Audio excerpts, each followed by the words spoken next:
most men growing up, they have a question about something, they have a cell phone number they could dial and get an answer.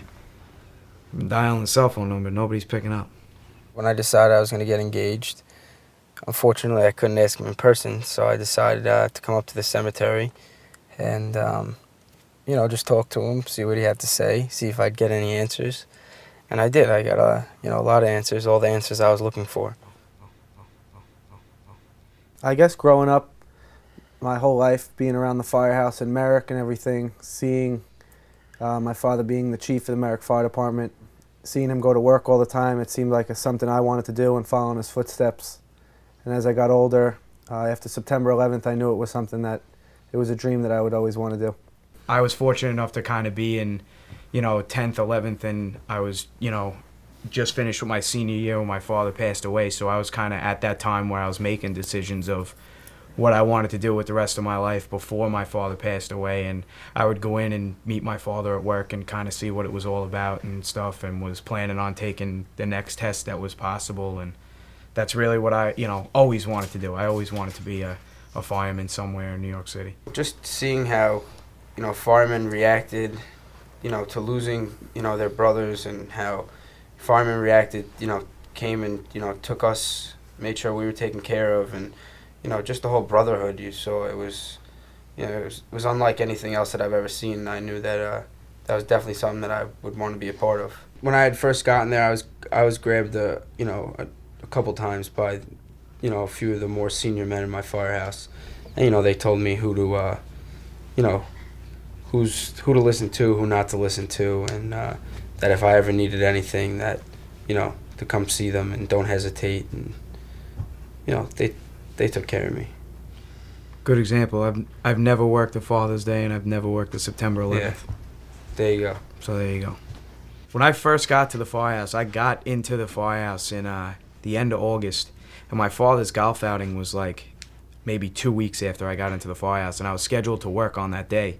And I had told my mom and told my brothers, listen, I'm not going to be able to make the golf outing. I was new in the firehouse, so I didn't want to, say anything about it. And somehow someone in the firehouse found out about the golf outing, and there was actually people who were mad at me that I didn't ask for somebody to work for me. And then not only did someone work for me, 12 guys came and played golf in the golf outing as well.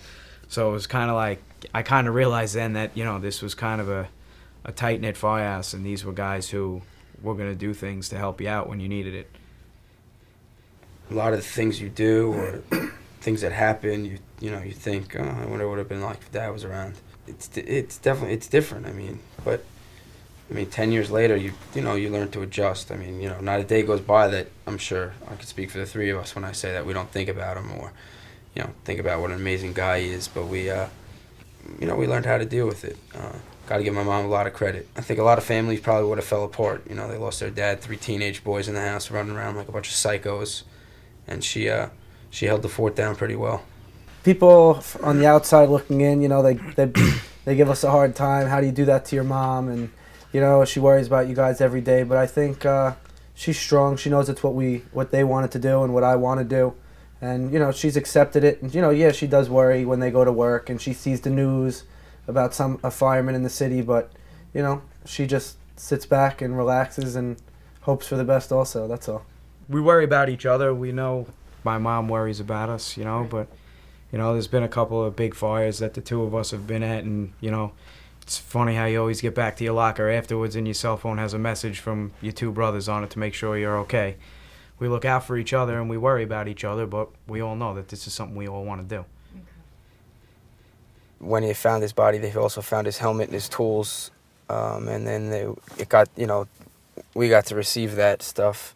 And when we received the helmet, I hadn't really asked for anything, so I kind of just took it into my own hands that I was going to be the one that kept the helmet. It is definitely something nice to have, to remember him. Every time I walk in my office, I see it, and it's a nice memory. I think everyone in the community and everyone that knows us and family and all knows why he was a hero and why he was such a great father. I think they all know why he was such a great guy. There's a list of things that you don't want to forget about him, his jokes, his smile, the way he busted people's chops and kept them on their toes. I think I followed in his footsteps pretty well. He worked as hard as as anybody I've ever met. I mean, I've joked around with my mother all the time. I work on the side a little bit, here and there, and I look at my mother and go, I honestly have no idea how Dad did this. I don't. I really don't. I mean, he was. You could honestly say that like parts of him were like superhuman. Like it doesn't make any sense to me looking back now at how he did what he did. With as hard as he worked and as great of a father he was to the three of us. I mean, I remember you just always turned around for something that you had, and he was there. He was a hero. Before September 11th, I think he was our hero. Everything we needed, he gave us. Everything. Every time we wanted him there, he found a way to be there. But at the same time, he was, like Tommy said, hardworking. And then after September 11th, he became a hero in, a million different ways. And now everyone calls him a hero now. But before September 11th, he was our hero.